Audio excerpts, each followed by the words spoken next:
Hey everyone, Sterling White here. I know I've got a nice clean shave with the glare that's coming off the top of my head, but let's go ahead and jump right into it, where I'll be going over the various steps to take when you are working towards a deal. Because one thing that I've learned, it's like a recipe, in essence, is when you're baking a cake, you follow the steps that you're able to get the result. However, if you tend to miss steps, then you won't get the result that you're working towards. So let's go ahead. Just want to go into a couple steps that has really helped me. So let's go ahead and switch over here. The first one is your goals and also your why incorporated in this is what are you ultimately working towards? Because one thing that this helps is there's going to be some ups and downs, some cycles as well. And if you have that ultimate vision and your goal and your why that you're ultimately working towards, that'll allow you to weather the storm and really push through and not come up with any excuses. So one of my whys is the environment that I grew up in wasn't the greatest. And I remember my brother and I had to get down on the ground every other night just due to there was shootings that were going around and we did not want to get hit with the stray bullet. So I do not want to go back to that environment. I also have other whys that I tap into as fuel. So that's the first one. The second is education, and education is an ongoing thing. And most of these steps are not in any type of chronological order. Most of them you have to do simultaneously.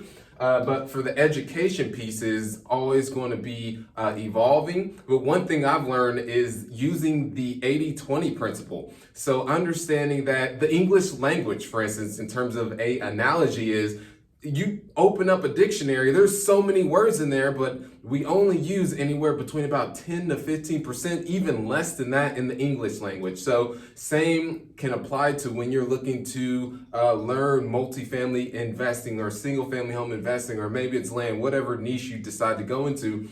Understand that 20% and then take action.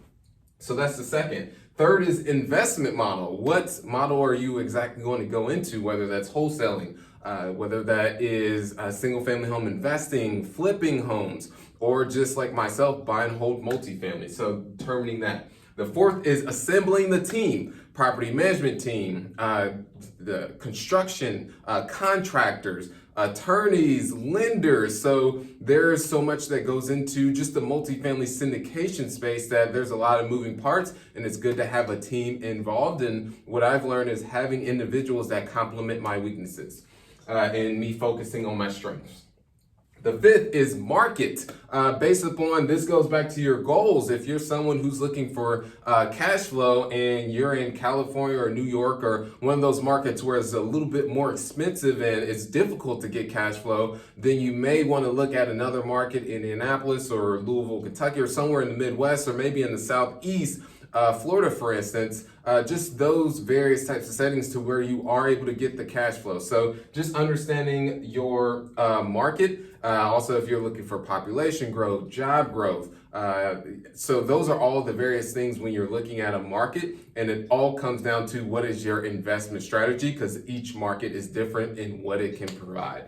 Some people like appreciation. So there's other markets that provide better appreciation than what you would get in Indianapolis or Columbus, Ohio, or Cincinnati. So there's that. And then the sixth one is criteria. This is a game changer. And what I mean by criteria is buying criteria. Mine's, for instance, is apartments between 75 to 200 units that are C-class assets, so in B- to B neighborhoods, so that have been built between 1980 and 2000 that have rents between 800 to 1,000. So very targeted and zero-like focus. And that allows me to take the sniper approach versus a shotgun approach. So that allows you to be that much narrow in terms of your focus. And the last but not least, after you've determined all this, is to now start the marketing, whether you're going direct to owner, doing yellow letters, doing cold call. And one thing I do want to mention as well is I will be doing a free webinar on how to get started in multifamily. So if you want details on that, go ahead and reach out to me. Go ahead and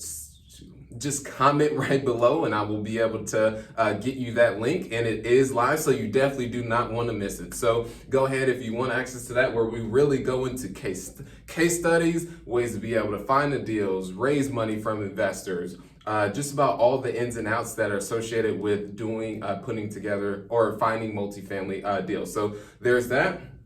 But the marketing, going back to that, is then after you've done all these steps, is now to decide what channel, whether that's going direct to owner, yellow letters, cold call, you're doing Google AdWords, or you're just nurturing relationships with brokers to then get that deal flow in.